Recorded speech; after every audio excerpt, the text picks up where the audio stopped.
dengan pertandingan yang baik, kita minta mandat dari rakyat. Kita memang ingin, kita ingin maju ke rakyat. Kita minta izin rakyat untuk kita berkuasa. Kayaknya baru kali ini ya ada capres yang terang-terangan minta izin nih ke rakyatnya buat berkuasa. Sekali lagi, berkuasa loh, berkuasa, bukan jadi pemimpin. Segitu pengennya Pak Prabowo ini berkuasa.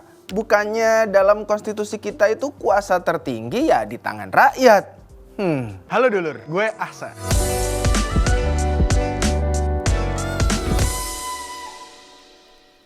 Halo dulur, gue Ahsan. Selamat datang lagi di Think Tank.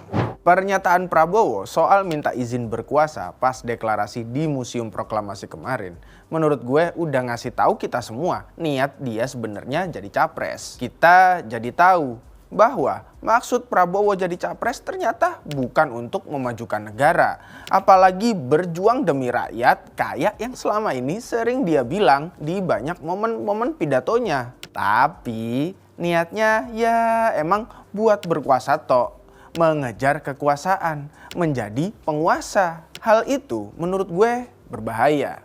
Soalnya nalar dasar kekuasaan adalah memaksa. Maka seseorang yang menganggap dirinya layak menjadi penguasa bakal cenderung menggunakan segala perangkat untuk melanggengkan kekuasaannya.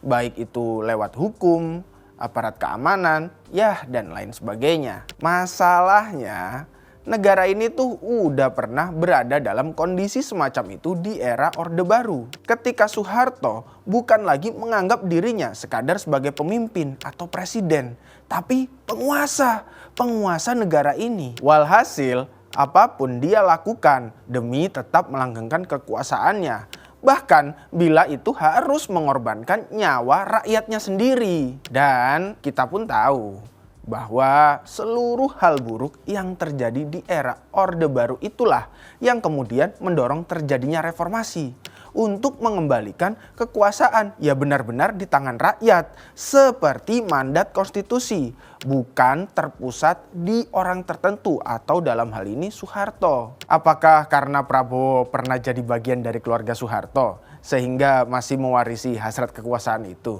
Who knows ya. Yang pasti sebagai rakyat nih, gue sih nggak mau ya ngasih izin Prabowo buat berkuasa, buat menjadi penguasa yang bisa balik kayak Soeharto. Kalau minta izinnya jadi pemimpin, ya bisalah gue pikirin. Soalnya pemimpin jelas beda dong sama penguasa, meskipun memiliki kekuasaan.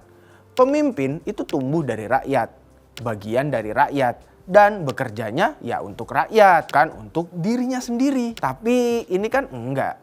Prabowo minta izinnya jadi penguasa.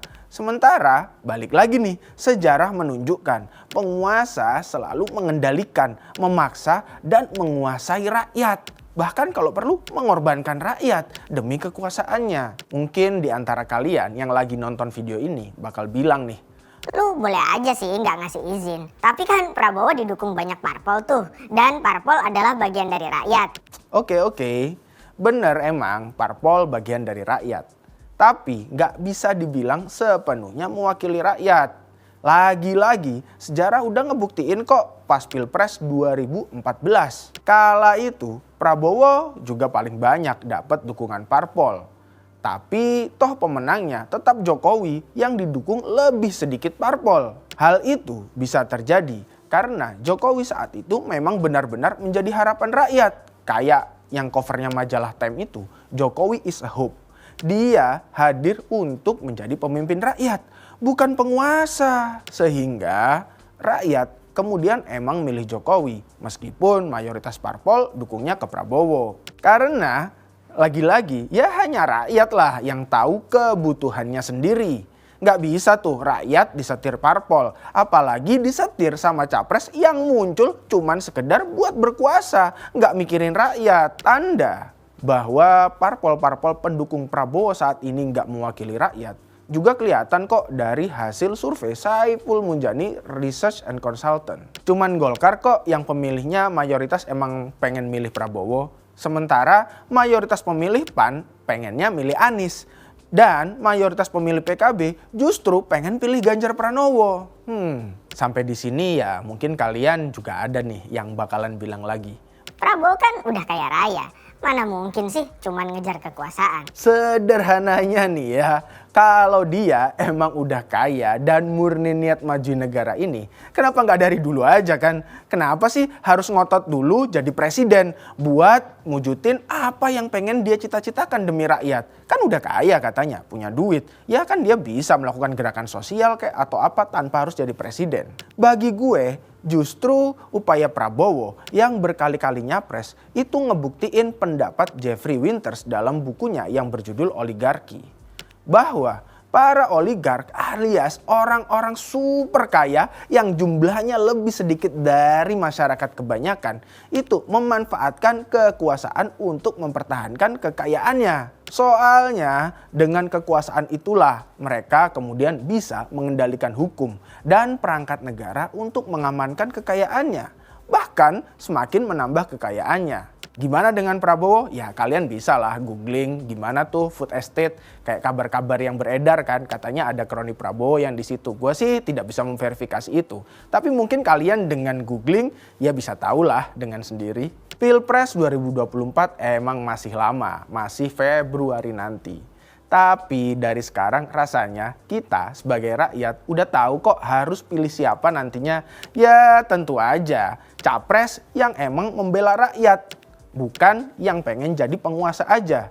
Dan udah makin jelas kok mana capres yang beneran bela rakyat dan yang cuman pengen berkuasa. Iya kan? Kita udah bisa ngeliat lah dari rekam jejaknya. Bahkan sampai omongan terakhir Prabowo itu.